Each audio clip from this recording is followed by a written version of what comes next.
so much as a warning. Life hangs in the balance. Human endeavor turns to chaos. And within seconds, nothing will ever be the same. Ever. We have scoured the world to find jaw-dropping tape of moments of destruction. From a young skier's brush with death when his attempt to complete a daring 100-foot jump comes up short, to a military pilot who stuns an airshow crowd when he crashes an F-18 jet during a dangerous stunt.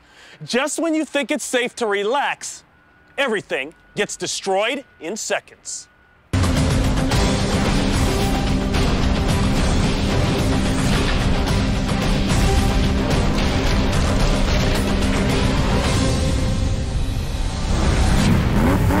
A powerful street machine, a desolate track, and a driver with a desire to break an all-time speed record.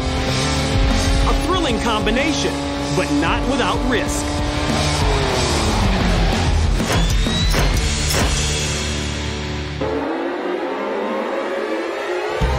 Utah's Bonneville Salt Flats, 159 square miles of the widest and flattest open space on Earth.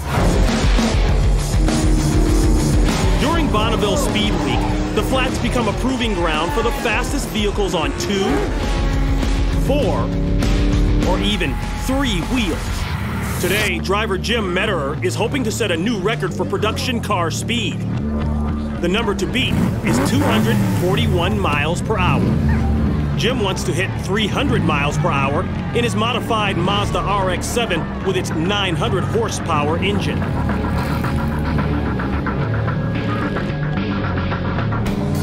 Jim sets off on his record-breaking attempt. The risk of crashing increases as he clocks speeds of 150, 200, and then 225 miles per hour.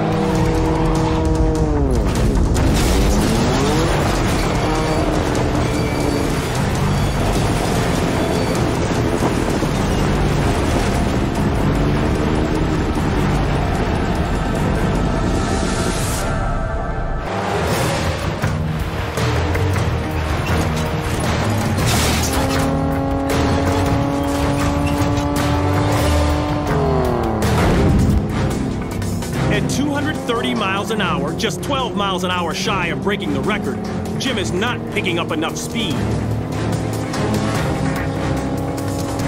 He turns up the oxygen mix in the fuel. It adds at least 50 more horsepower to the engine. The extra power boost causes him to lose control. The rush of air flowing underneath the RX-7's body sends it airborne.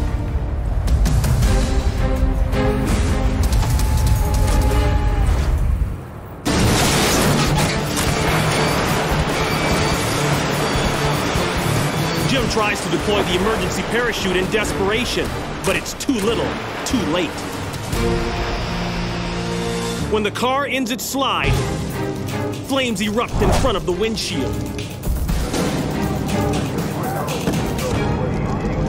Jim frees himself from the harness and roll cage. Shimmies out of the car and hits a button that releases carbon dioxide to put out the flames. Despite his spectacular wipeout, Jim walks away without a scratch. The car is damaged, but salvageable. 3 years after this crash, Jim finally beats the old speed record by hitting 242 miles per hour. He has yet to reach his personal goal of 300.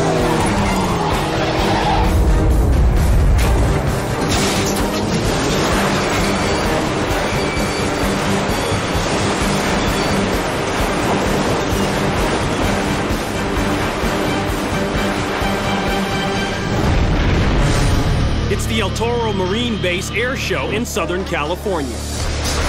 150,000 spectators take in 3 days of aerial thrills.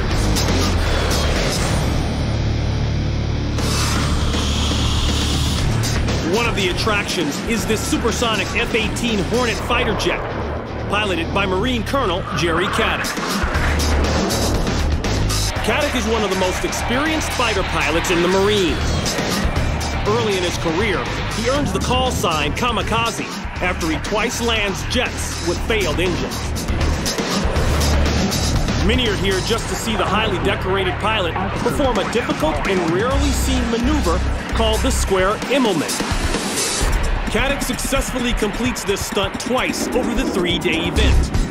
But on his third and final performance, something goes wrong.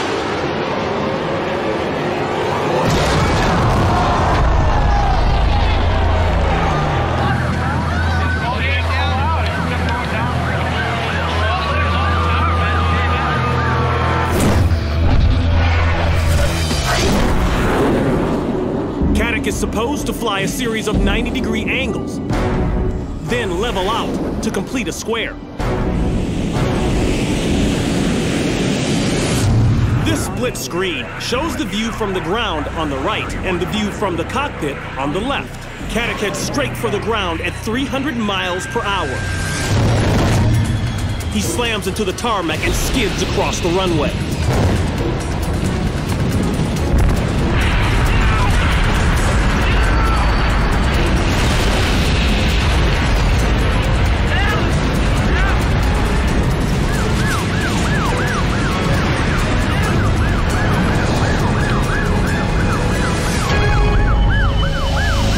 Investigators believe Caddick became disoriented as he sped up to complete the square.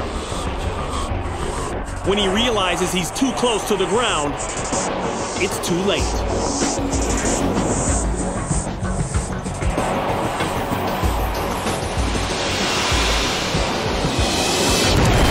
At 114 miles per hour, the aircraft slams to Earth. Altitude. Altitude. Altitude. Altitude. Emergency crews rush the pilot to the hospital, but the prognosis is not good. Caddick has a fractured neck, a compressed spinal cord, and a collapsed lung. He spends 5 months in the hospital, but the man nicknamed Kamikaze survives one of the hardest crash landings in air show history.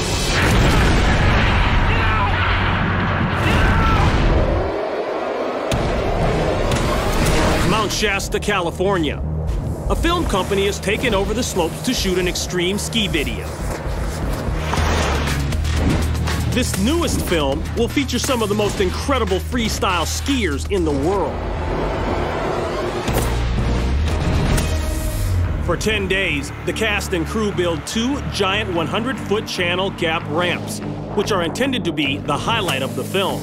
Once they're complete, skiers realize that the only way to get up enough speed to clear the gap is to be towed behind a snowmobile. At close to 65 miles per hour, skiers let go of the tow rope and rocket towards the ramp. After some spectacular runs off the first ramp, they turn their attention to the untested second ramp. After careful consideration, 16-year-old pro freestyler Derek Spong decides to try the jump. He thinks the approach is long enough to give him the speed he needs to clear the 100-foot gap. Unfortunately, he doesn't take into account the changing snow conditions. On the slopes of California's Mount Shasta ski resort, filmmakers begin shooting a movie featuring extreme skiers. One of the film's highlights is the dual 100-foot gap jumps. After some remarkable aerials off the first ramp, 16-year-old pro freestyler Derek Spong is set to take off from the yet untested second ramp. Unfortunately, no one factors in the changing snow conditions.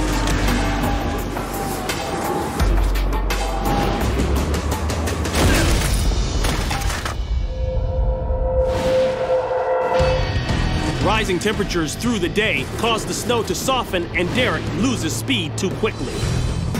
He comes up 5 feet short and collides with the base of the landing ramp. He drops to the ground unconscious. Fellow skiers and film crew rush to Derek's aid and immediately call for ski patrol. He's rushed to the hospital with various injuries, including broken ribs, cracked vertebrae, and a partially torn spleen. He'll need surgery to sew up a torn aorta, the artery that carries blood from the heart. After several surgeries, Derek is back on the slopes.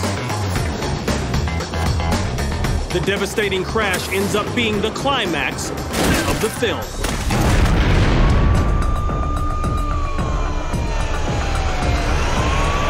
July 6, 2000.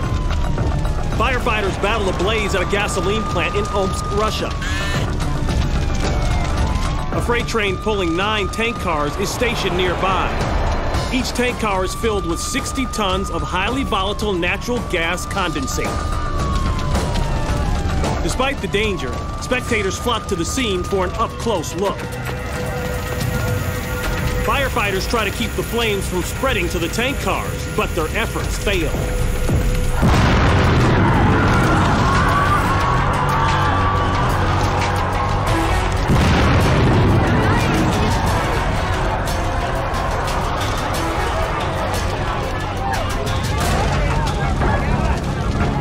The explosion splashed flaming gasoline across the plant grounds and onto surrounding buildings.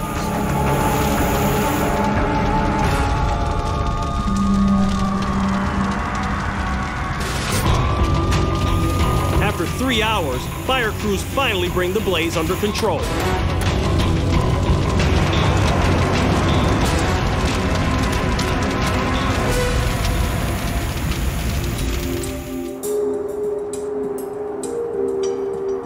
Some of the train's tanker cars are blown wide open and completely flattened.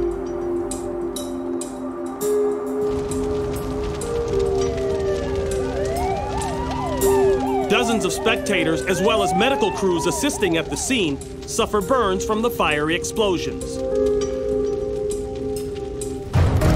3 people, including 1 firefighter, lose their lives. The cause of the fire is never officially determined.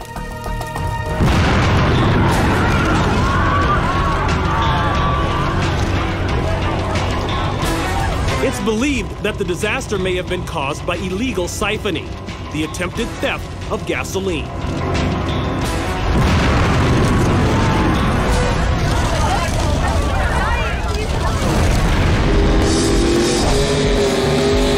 The St. George Motorboat Club in Sydney, Australia, plays host to an annual Formula One speedboat race.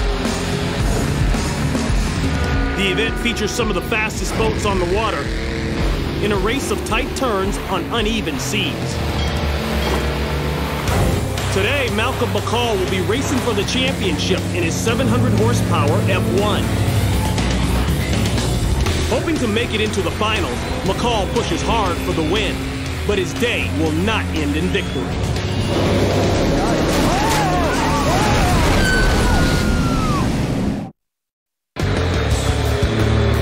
Sydney, Australia. Driver Malcolm McCall in his white Formula One, nicknamed The Chase, is racing in the St. George Motorboat Championship. A win today will move him on to the leaderboard for the season. McCall is battling 3 other racers for first place when a sudden gust of wind gets under his bow.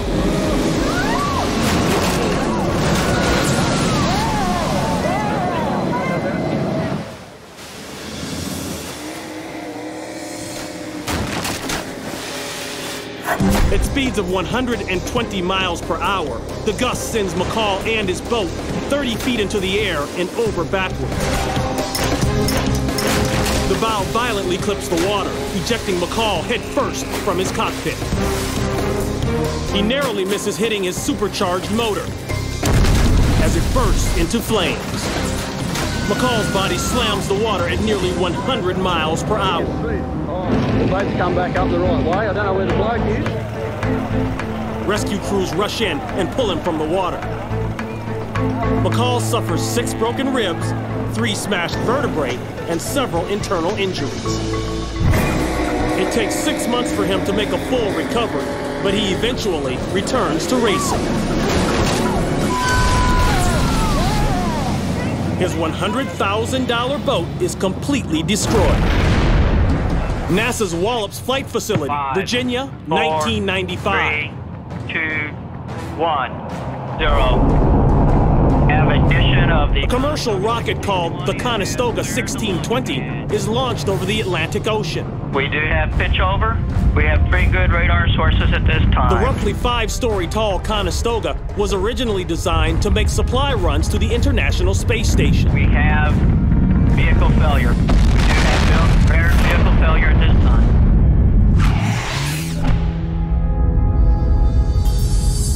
Have ignition of the Conestoga 16. During its ascent, vibrations confused the onboard navigation system into thinking that the rocket is going off course, even though it's not.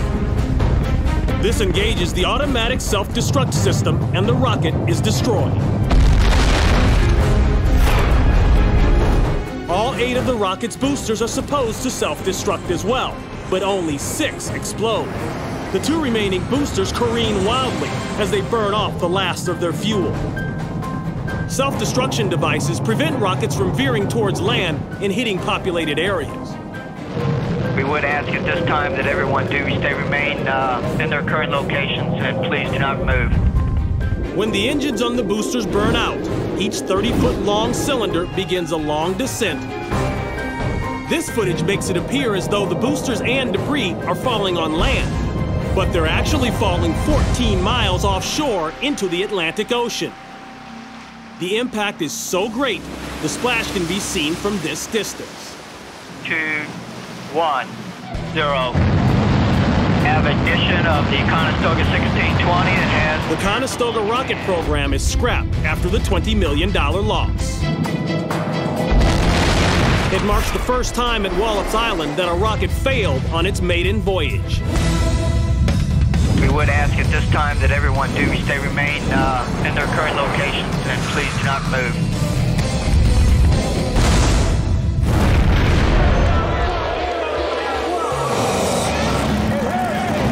Julian, North Carolina. Hundreds gather at the Piedmont Dragway for the first North versus South $50,000 Big Dog Shootout. 30 dragsters compete for the chance to win the prize and title. In their 2,000 horsepower cars, these pros race down the 1/8 mile track at a top speed of 150 miles per hour. Junior Ward is in the white car. The blue truck is driven by racer Ricky Young. Ricky doesn't know it, but his rear axle is near the breaking point and is just 1 race away from failing.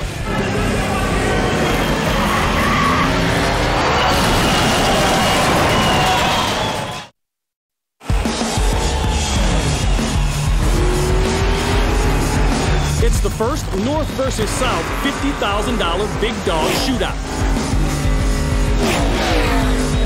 This qualifying round pits South against South. On the right is Junior Ward. On the left, in the blue truck, is Ricky Young.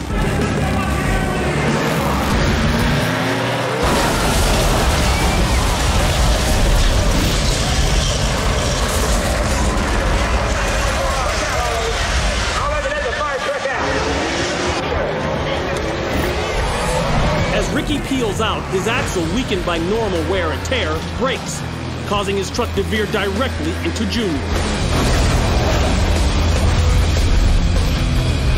As the cars slam together, Junior's front right tire snaps off and flies into the air. The impact sends Junior's racer into the guardrail. It bursts into flames and skids down the track. Junior's front panel gets sucked under the car and shoots out the back end. The dragster slides to a slow stop. Within seconds, emergency crews are on the scene. Even Ricky rushes over to check on his opponent. Junior walks away from the wreckage and is visibly upset to see his car in ruins. As for Ricky, he too walks away from his damaged truck. Both men suffer minor injuries.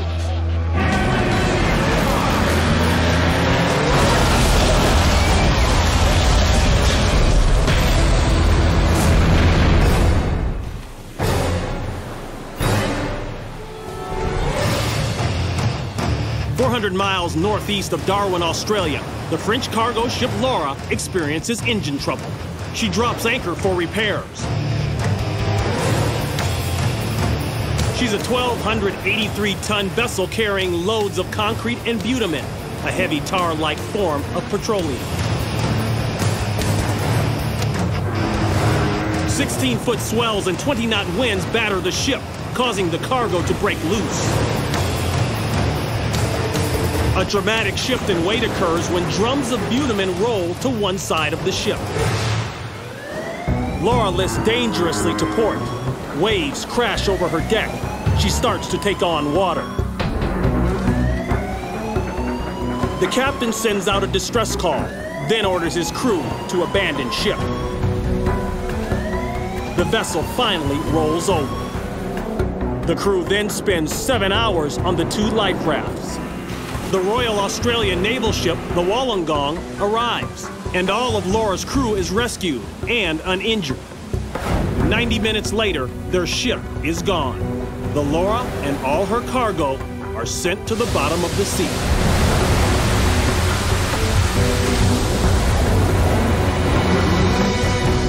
We'll see you next time on Destroyed in Seconds.